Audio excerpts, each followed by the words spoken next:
In today's video, I wanted to continue with and finish up my adventure through House Redoran's questline featured in the Elder Scrolls 3 Morrowind. Last time, I resumed my duties with Feral Rethan in Vivec City. The steward had me convince a fellow Redoran to honor his duel in the arena. She also had me venturing off to the Stronghold of Phalasmarian in order to slay Dagoth Tanis, a 6th house servant. After that, I left Vivec and traveled to Uldren. Meeting with the temple priest, Laurel Serrano, he gave me a couple of tasks. Number 1 was to learn where the ash statues were coming from. 2 and 3 were to find missing pilgrims, Fedris Theron and Beaten Galadrin.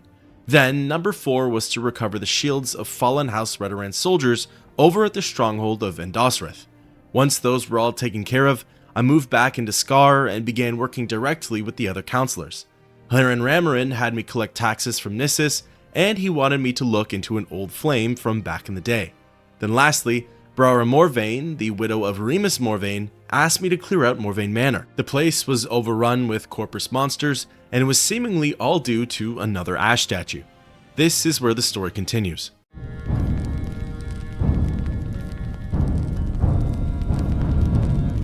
It was at this point where I thought to myself, it's finally time. It's time to begin construction on my stronghold. It's been looming over my head for quite some time, and at this point in the game, it's necessary for my progression. I will say this though, I had to break up the Stronghold quest into 2 parts. It could be initiated pretty easily, but there are some hard requirements for actually completing the whole thing. Plus, it's a pretty long ordeal, so buckle up. Rushing to Athens Serethi and asking about how to start, he directs me to someone named Galsa Gindu over in the Redoran Council Hall. Galsa has her own space in Scar, and after knocking down a couple doors, I finally found the noble.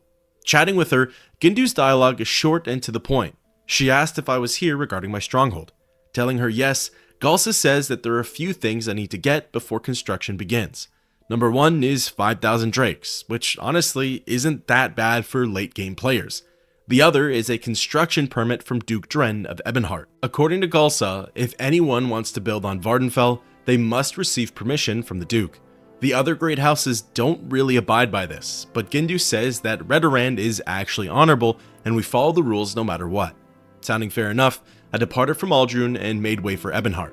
I really wasn't sure what to expect here. You'd think a construction permit would just cost money or something like that, but what else could the Duke possibly want to know?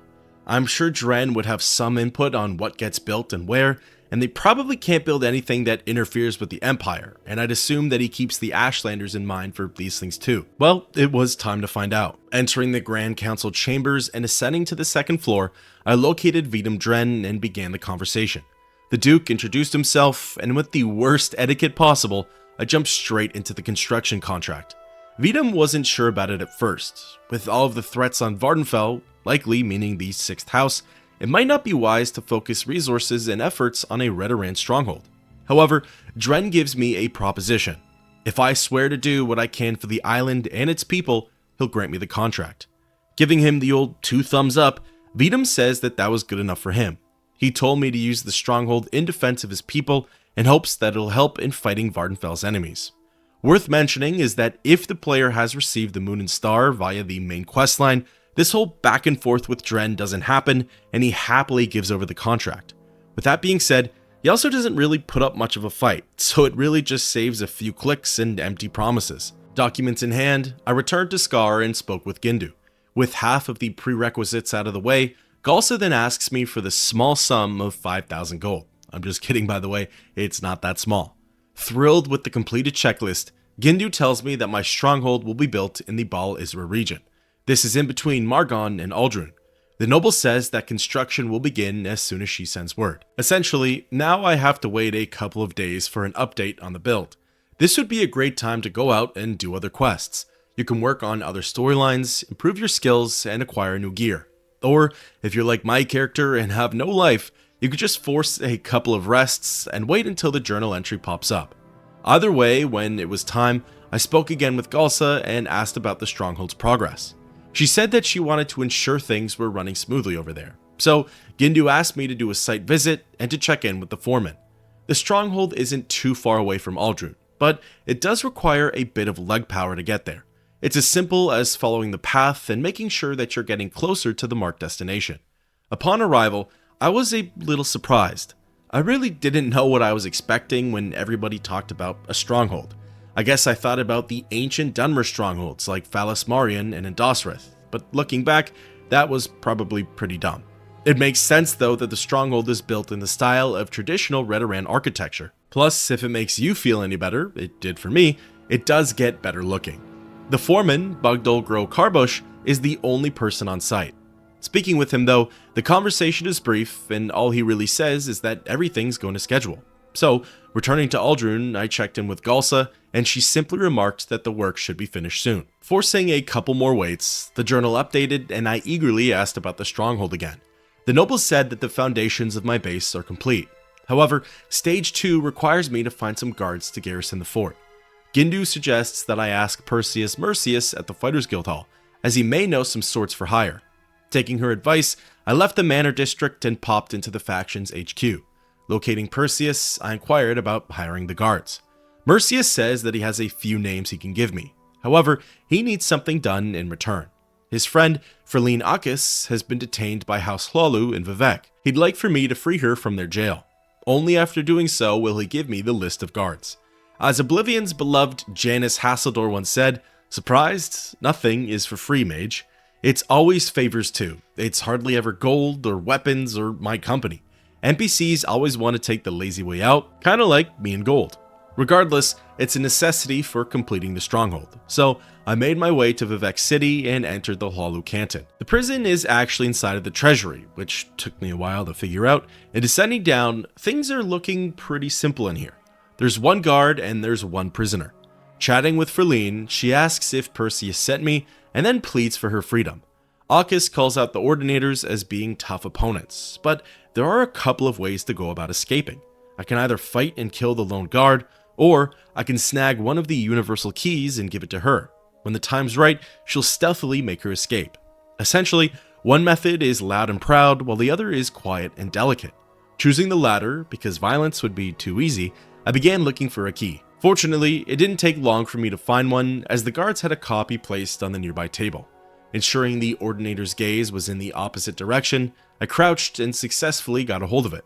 Handing it to Ferline, she told me that her escape would take a couple of days, but she mentioned that I could inform Perseus that she'd soon be free.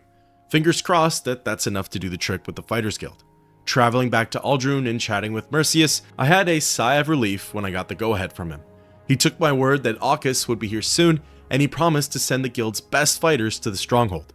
With that matter taken care of, I returned to Galsa and asked where we could go from here. Gindu said that with a garrison at the base, Phase 2 of construction could officially begin. So, forcing some more waits, loitering in Galsa's home, and effectively just being a squatter, the journal finally updated. Speaking with the noble and asking about the stronghold, this is when the hard block officially hits. In order to initiate stage 3 of my stronghold, I need to become a Redoran counselor. At the moment, I'm still a house brother, so I have a couple more ranks to get through. For now, that's a pause on the stronghold construction. Alas, with that, thus ends part 1 of the quest, Stronghold.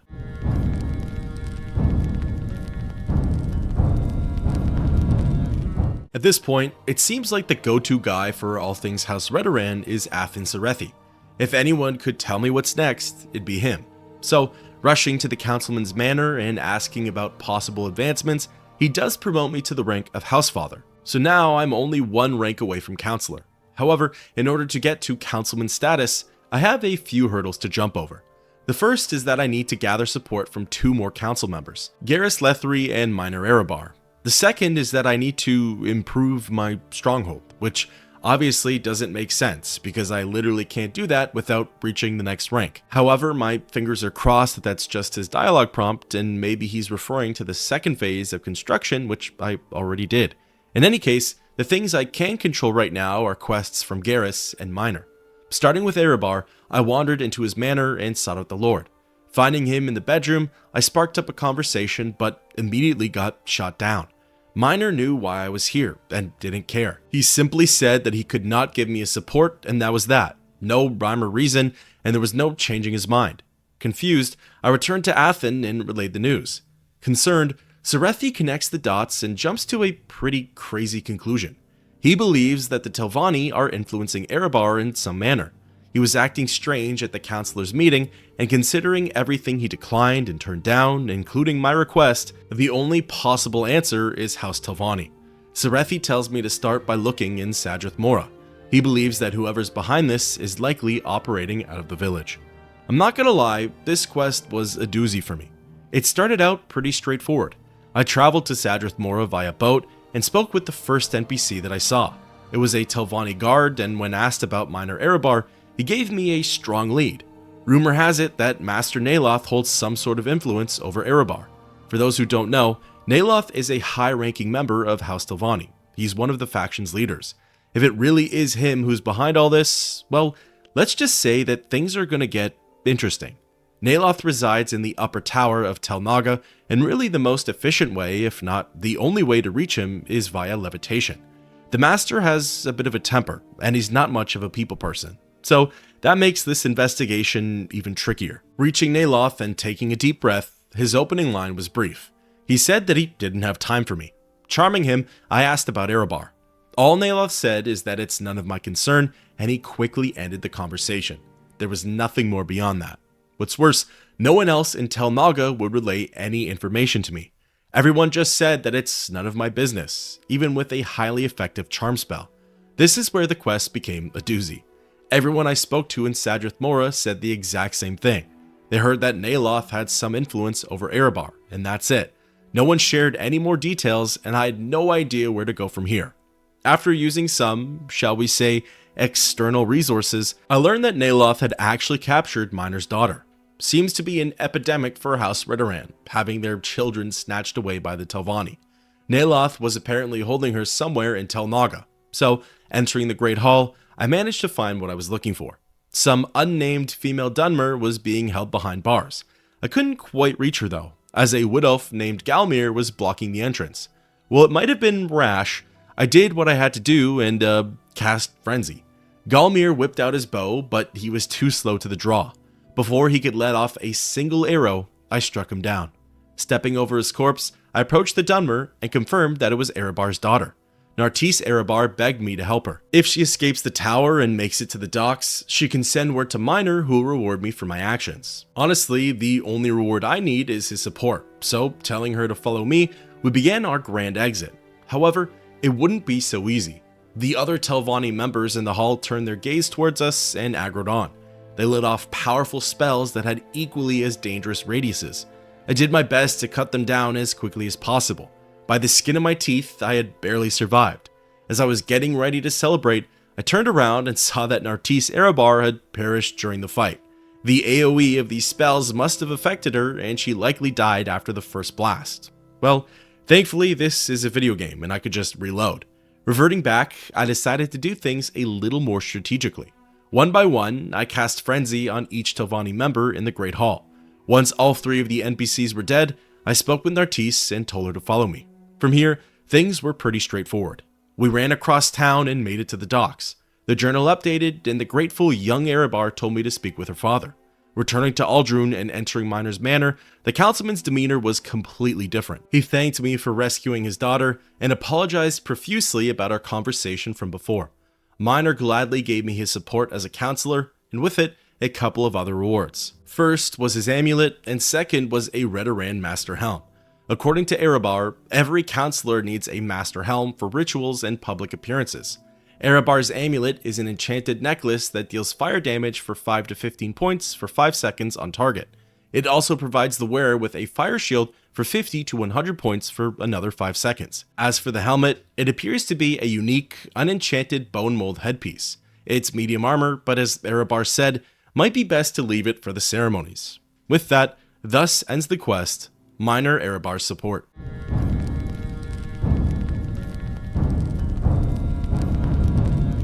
With one down, that makes for just one more counselor to go. The next councilman on this list is Garissa Lethri, and shocker, he too has a manor in Scar.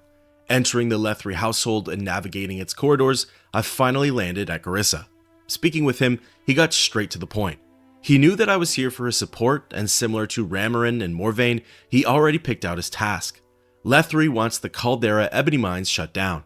The counselor believes that there's some level of corruption going on there. He can't quite put his finger on what it is, but he just has a hunch about it. House Hlalu are the ones who run the mine. Again, another shocker, and he'd like me to find some sort of evidence for their corruption. I love how Garissa is just sort of grasping at straws on this one. It feels like he's hating for the sake of being a hater. If the Hlalu or the Telvanni are involved, even in legal business, the goal is to bring them down at any costs. Well, I will say this, believe it or not, Leftry was onto something here. He had no business being right, but he was right. Landing at the Caldera mining camp, I had no idea where to go. Fun fact, this was my first time at this stretch, as I had never gone beyond the mines themselves. So this led me to entering the first building I had laid eyes on, Slave Shack 2. Turns out I was on the money with this one. The only NPC in the shack was a Khajiit named Delina. Speaking with her, the conversation was brief, but I Hail Married with any evidence of corruption. For obvious reasons, Delina wanted this place shut down just as badly as Garissa. The Khajiit informed me that someone named Odril Helvi has a chest in the Governor's Hall. This chest has a record book in it, and Delina believes that this book holds what Leftry seeks. I'd return the favor to her at a later date, but for now, I had to break off and carry out with the rest of the mission. While I learn more and more about this game every time I play it, I'm always surprised at the little bits of lore and detail that were unknown to me. I genuinely had no clue that the Caldera mines use slaves to get their ebony. Fortunately for them, if this all goes well, they'll be out of here in no time. Reaching the town of Caldera and entering the Governor's Hall, I ascended to the second floor. Running past this Odril Helvi himself, I located the aforementioned chest and unlocked it via spell.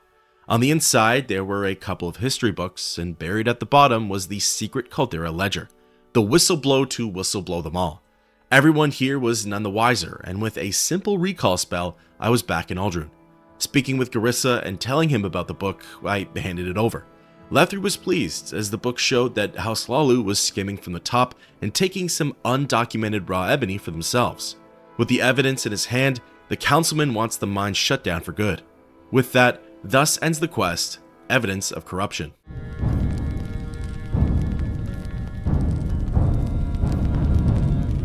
Resuming the conversation with Garissa, he doesn't have much more to add. His orders stay the same, I'm to shut down the mines for good. If House Hlalu complains to the Duke, the ledger becomes our golden ticket, as it shows proof of their corruption. As of right now, there isn't a whole lot of direction. I'm in charge of this tall task, yet I don't have any leads, advice, or valuable information. However, that would quickly come to change after chatting around with Caldera's locals. With low dispositions, everyone just questioned why I'd want to shut the mines down. However, after raising them up, the ideas started to flow a little more freely. The two main statements are that they'd have to shut down operations if the bosses suddenly weren't here anymore, and that Delina the slave is incredibly valuable to the whole system. So, there are three ways of going about closing the mines. Number one is to take out the heads of the operation. I already know of one, Odril Helvi. Helvi is on the second floor of the Governor's Hall. Unfortunately, his dialogue isn't really important, and there's not much that can be done to persuade him, threaten him, or trick him. Really, the only option is to assassinate him. Casting Frenzy, the level 17 monk goes down pretty easily. As for his unknown associate, well, it's time to turn your attention towards the mining camp.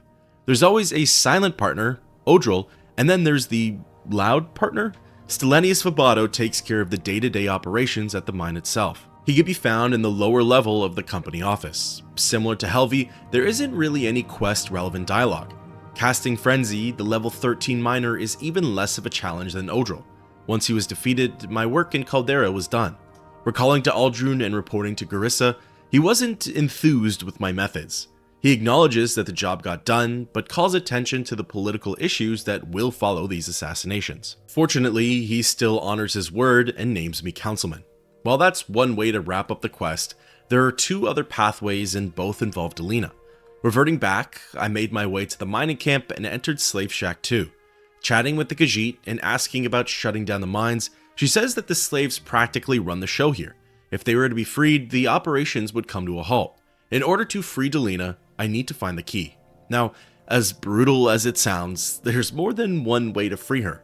Attacking Delina and cutting her down in the shack, she's technically no longer able to run the mines. With her death, the operations here come to a halt. Recalling to Aldrun, Garissa shows little remorse. He recognizes the power play of killing their most reliable slave and claims that it'll take House Hlalu more than a month to recover. Furthermore, Lethri vows to support me as a council member and even gifts me a pair of ebony boots. This is way number 2 of completing the quest, but reverting back once more, the third and final option doesn't involve any bloodshed. The slaver's key that Delina was talking about is actually in the nearby guard tower. It's on a table all the way at the top by some candles, a sword, and a note.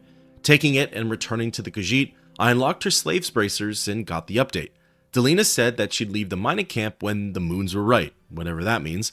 Sounding good enough to me, I recalled to Uldrun and turned in the quest for a third and final time. Lethri had roughly the same dialogue as the previous outcome. This time though, instead of acknowledging Delina's death, he acknowledged that I did good by freeing the head slave. As a reward, I still earned his supports and the pair of ebony boots. With that, thus ends the quest, Shut the Mines Down.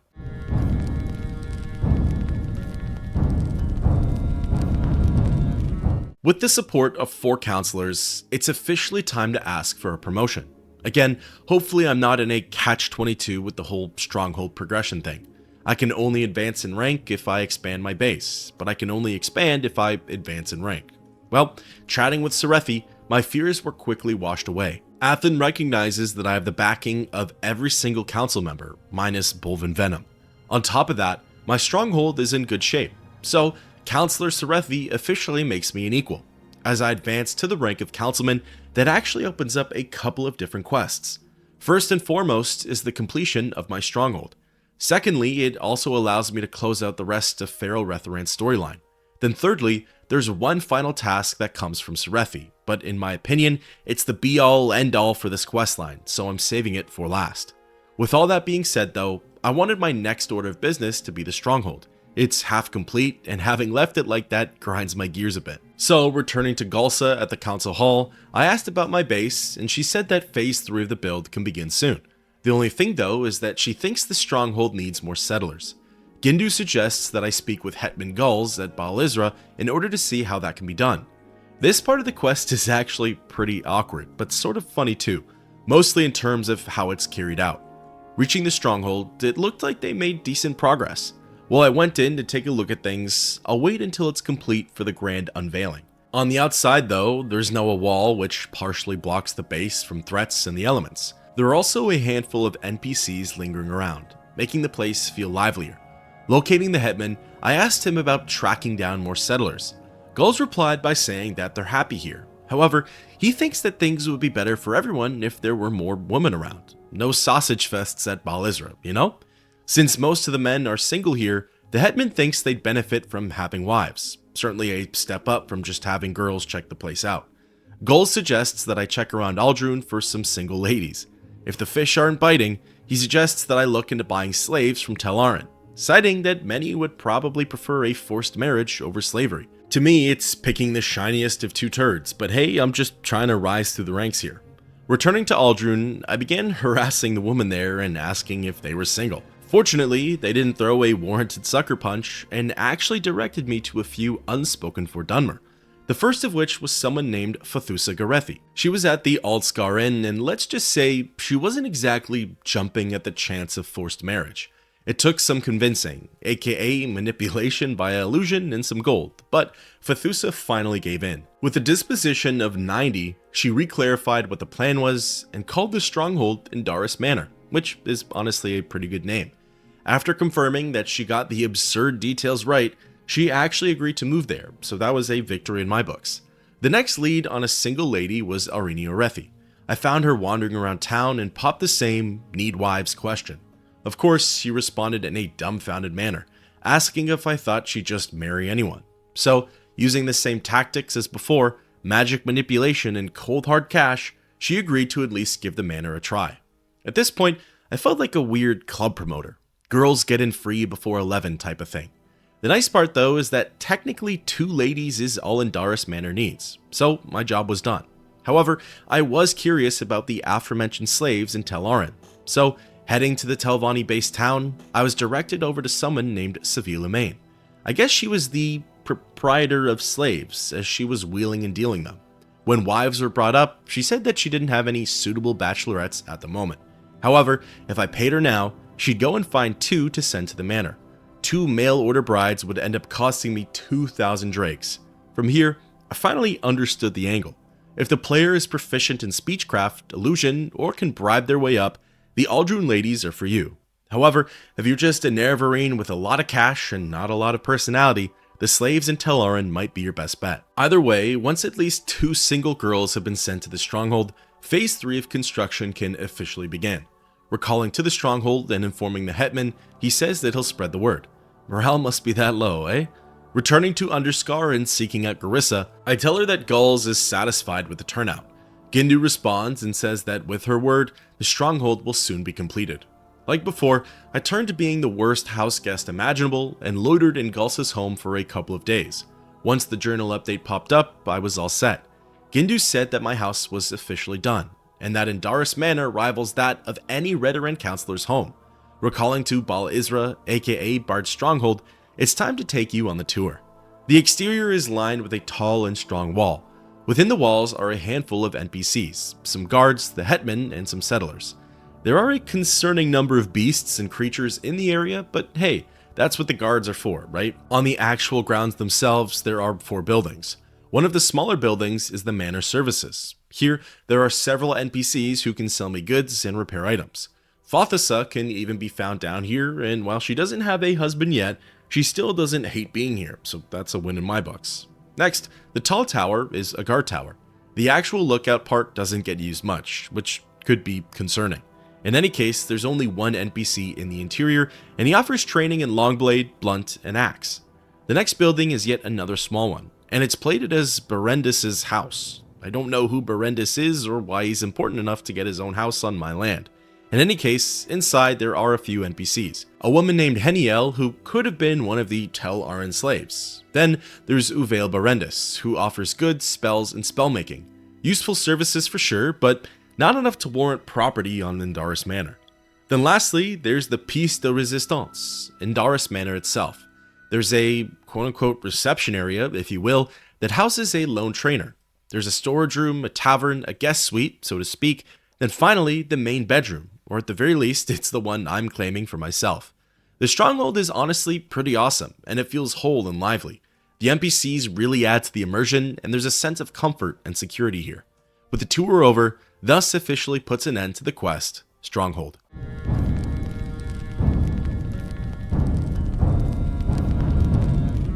At this point, there are only a handful of quests left for House Redoran. Some can be seen as pretty tough, while a select few are akin to the ones that were played through at the beginning. The easier ones are actually given out by a totally new NPC. At least she's totally new to me. What's more, you don't really interact with her, at all really, unless you seek her out on your own. The quest giver is a Dunmer named Tevesi Belith, and she owns a smithy in the council hall area of Underscar. Entering her shop, there were 3 NPCs, someone named Deval Belith, a guard, and of course Teveso. Speaking with her, she introduced herself as well as her son, Deval. Right away, I could see that she has duties as a dialogue prompt, so getting into it, I asked her for some work. Teveso said that Deval wanted to do the Ruddy Man pilgrimage. In case you forgot, that's the same one that Fedris Theron got sick on. It's the Koal Cave, which is extremely close to Nissus. Belith wants her son to go, but she would like someone to escort him as he's young and inexperienced. So, chatting with Deval, our conversation was quick and to the point. He wanted to know if I was here to escort him, and I said yes. From there, he wanted to be taken to Koal Cave right away. Truly, this quest is the simplest one I've embarked on in quite some time. Honestly, the hardest part is traveling from Scar to the Siltstrider. Deval is super slow and gets caught on every single NPC he runs past. Plus, if you have a high speed attribute, it's easy to leave him in the dust.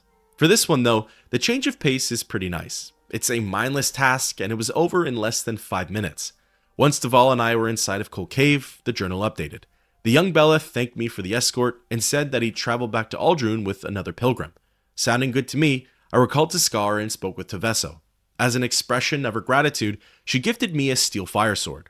Without trying to sound too obvious, the steel fire sword is a one-handed long blade that deals 3 to 7 points of fire damage per strike. With that, thus ends the quest, Escort to Koal Cave.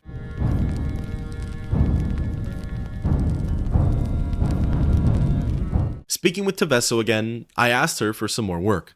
The smith told me that some buoyant armiger owes her money. Teveso repaired Giris and Daram's armor, yet he refuses to compensate her. Belith knows that since Geras' brothers are respected armigers, there's no redress or lawful action that can come from the counselors. So, Teveso wants me to go to Molag Mar and to get the 2,000 drakes out of him.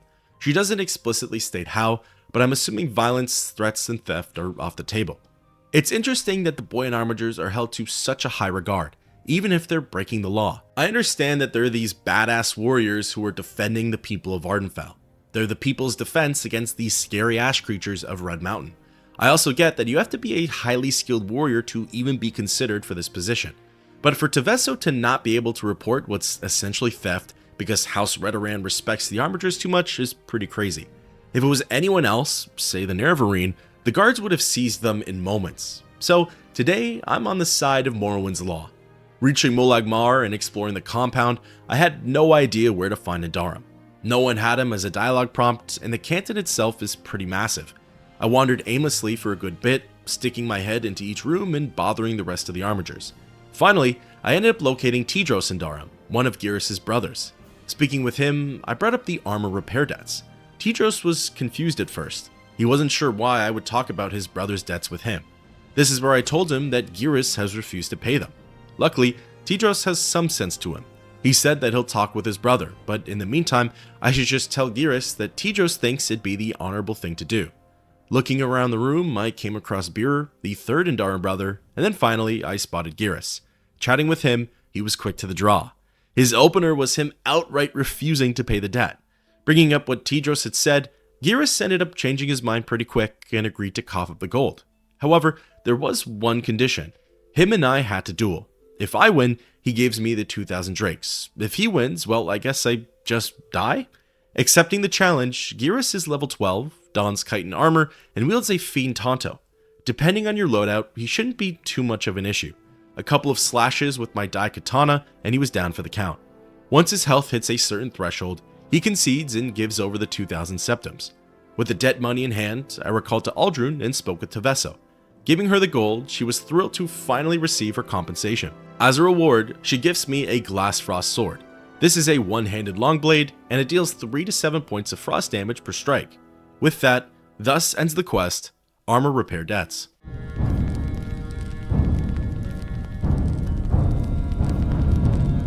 Chatting again with Teveso and asking for more work, the smith informed me that that's it for her. Her story arc in the Redoran questline was short and sweet. At this point, there are only 3 quests left. 2 that come from Feral Rethan, and 1 that comes from Athen Serethi. Being hard blocked by Feral has been looming over my head for quite some time, so I figured might as well take care of her tasks first. If you recall, she needed someone of counselor status to deal with her jobs. That likely means that whatever those tasks are, I'm in for a treat. Reaching Vivek and seeking out Rethan, I asked her for some duties. The steward informs me that House Telvanni has constructed an illegal stronghold. It's called Tel Uvirith, and it's ran by a wizard named Reynel Uvirith. The stronghold was built on Uvirith's grave, which is located west of Telfur. My objective is to hit the Telvanni base and assassinate Reynel. Now, I actually discovered something about this quest and the next one, but I'll only really get into it once the next one has been started. Sorry to tease the teaser. However, if you've played through all 3 of the Great House storylines, you might know where I'm going with this one. In any case, Tel Uvirith is of course on the eastern side of Ardenfell. From Sadrith Mora, it took me a little bit to levitate over. It's considered to be in the Molag Amor region of the island. Getting close to the location, I could see the massive Telvanni tower come into my field of view. Interestingly, there were a lot of Dwemer warbots in and around the area. I wasn't sure what to expect as I am in enemy territory, so I armed myself and charged in. To my relief, they didn't care about me being there. In fact, almost no one did. Tel Uvirith has various houses and nooks that other Telvanni wizards live in. While they weren't thrilled that a member of House Redoran was there, they weren't slinging around spells or calling me a swit. So, having some ease of access through the tower, I entered the lower region and began looking for Reynel. It didn't take long for me to encounter my first angry NPC. The wizard laid eyes on my character and instantly turned aggressive. As it would just so happen, this was Reynel Uvirith. She's a level 16 mage and quite obviously knows a whole slew of spells. Luckily for me, a couple of slashes and she was down for the count. At this point, I was worried that every NPC and warbot in Tel Uvirith was going to come for me. I readied myself, but backup never arrived. Again, No one really cared, which I found to be interesting. Regardless, my mission here was complete. The head of the illegal Telvanni stronghold was defeated. Recalling to Vivek, I reported my success to Rethan. All she really said was that House Redoran delivered a strong message to House Telvanni.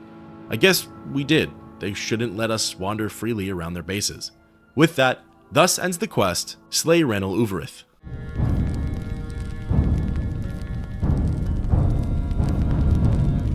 Chatting with Farrell again, I asked her for some more work. This is where she tells me that, surprise surprise, House Hlalu is now working on an illegal compound. Who could have seen that one coming? Raynasa Rethan is the lord of Rethan Manor. Rethan Manor is located on the Odai Plateau, just south of Balmora. Like the last quest, Farrell would like me to storm the stronghold and assassinate Raynasa. So here comes my big revelation that I teased in the last mission. It honestly isn't anything crazy, and I'm sure most of you have pieced it together by now. But should the Nerevarine had decided to join House Telvanni or Hlalu instead of Redoran, they would have been the owner of Rethan Manor or Tel Uvirith. I'm also wagering that there are other missions with the Great Houses to eliminate the leaders of the other compounds. Meaning, Reynel dies in 2 quests, and Raynasa dies in 2 quests. If the Nerevarine wasn't a part of House Redoran, I'm sure some other schmo is the target, and that's who you would have to kill. I could easily look this up, but I don't want to spoil too much for myself. Furthermore, it's interesting to think that perhaps Reynel Uvirith and Raynasa Rethan had the same journey that the player had. What I mean by that is that perhaps they embarked on all of the quests, duties, and tasks with their respective houses that the player would have otherwise done. They started their journey at the same time as the Nerevarine, rose through the ranks, and were tasked with building a stronghold. In some way, Raynasa and Reynel are the player. I'm just kidding, I wouldn't go that far. But it is really interesting to think about their possible lore. The only thing though is that the UESP claims they aren't part of their respective houses. This is likely because their data doesn't place them under any sort of faction. Regardless, at Rethan Manor, the setting was pretty similar to Tel Uvirith. The only person who cared about my presence was Raynasa Rethan. Rethan is actually placed at level 24, which is way higher than Reynel, and she's a Nightblade. She fights with magic, and I'm not gonna lie, she almost got me. Luckily, I was able to strike her down first, and that was the end of another lord's life. Interestingly, if you look around with a keen eye, you'll notice that there are a lot of similarities between Indaris Manor and Rethan Manor. Must have been the same foreman for the job. He's actually the final boss for this questline. Again, just kidding, but that would be kind of interesting. Recalling to Vivek and speaking with Farrell, I reported my success. She just responded with another cold remark and called it good work. I almost wonder if I should be worried at Indaris Manor. With that, thus ends the quest, slay Raynasa Rethan.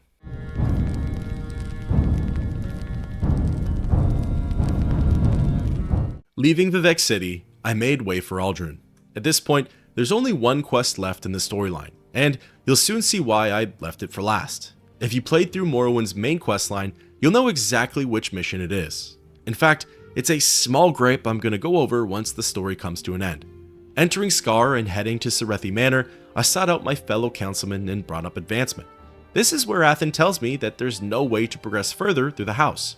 The only position left is Archmaster, and if I want to become it, I need to defeat Bolvyn Venim in a duel. Serethi believes that Venim will never allow an Outlander to become Archmaster. While he's the best leader that House Redoran has seen in quite some time, he's not perfect. Bolvyn has abused his power, he's committed crimes, and he's wronged the other councilors. Rethan thinks I would make an even greater leader than Venim would, calling out the Nerevarine strength and ability for mercy. Well, with nothing left to do but to approach Venim, that's exactly what I did. Up until now, Bolvyn hasn't really made an appearance. I think I could have sought him out during the Rescue Varvar Serethi quest, but he wouldn't have added anything to the plot. The Archmaster is of course in his manor, more specifically the private quarters section. Interestingly, upon approaching him, he's one of the few NPCs that didn't snap their attention towards me. Even Master Naloth of House Telvanni acknowledged my presence, but for some reason, Bolvyn Venim wanted nothing to do with me. He must really hate my guts. Well, speaking with him, we got into it right away. Venim only has one line of dialogue. He says that I'll never be the Archmaster. He calls for a duel in Vivek's arena. That's where he's going to prove that he's the house's superior warrior. That's literally it for the conversation. There's nothing more beyond that, and all I can do now is meet him at the arena. Before, I called attention to the fact that this quest is in the game's main storyline. Slight spoiler for that questline, but the player needs to defeat Venim in the arena as he outright denies your claim of becoming Hortator. So really this guy's life ends early all because he wants to be a contrarian. Now, I have to say, I love arena fights. If you use ranged attacks, you'll know exactly why the arena is such an unfair battleground. Entering its plaza area or the arena pit, I'm brought to the spectator's position of the actual arena. However, Venim, who's currently down in the pit itself, aggro's on regardless. So, in classic Revenge of the Sith fashion, I have the high ground and can fire off endless range attacks at Bolvyn. The Archmaster wields a sword, and it's like he brought a knife to a gunfight. There's literally nothing he could do. A couple of powerful, well-placed casts, and the Archmaster is dead. That's all it takes to win in the arena. Even if you're not a ranged character, some destruction-based scrolls will likely do the trick. Now, because I owe it to House Redoran to be the best warrior I can be, I reverted back and hopped into the pit with Bolvyn. Credit where credit is due. Venim is one tough son of a gun. He's only level 20, but he dons a full set of ebony armor, minus the helm, and wields a Daedric Daikatana, exactly like my character. He's one of the few NPCs that didn't die in 3 or so hits, so he gets a Medal of Honor just for that.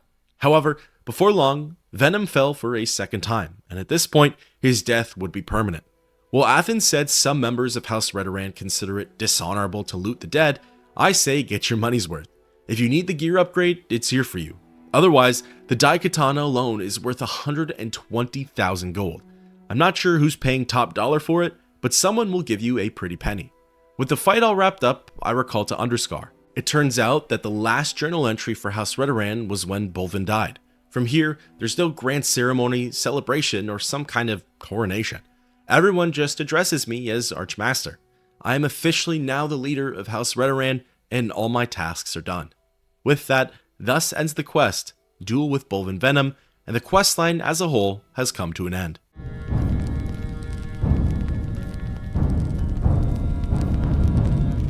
Now, I wanted to close out this video with some of my thoughts. I did my best to convey my opinions and experiences during the questline itself, but consider these my closing remarks, if you will. For starters, shout out to all of the channel members who helped to pick this storyline. I let them decide which of the 3 houses to start with, and they did not disappoint. For the most part, I had a really positive experience playing through House Redoran's story. I thought Redoran had a really nice mix of diplomatic-based quests, i.e. speechcraft and disposition checks, as well as action-based quests, dungeon crawls, fetches, and bounty hunting. I love when storylines are able to balance the best of both worlds and can leave the player guessing as to what comes next. In fact, House Redoran had 36 quests. As far as I can tell, that's up there as one of the longest questlines. For perspective, the main questline only has 21.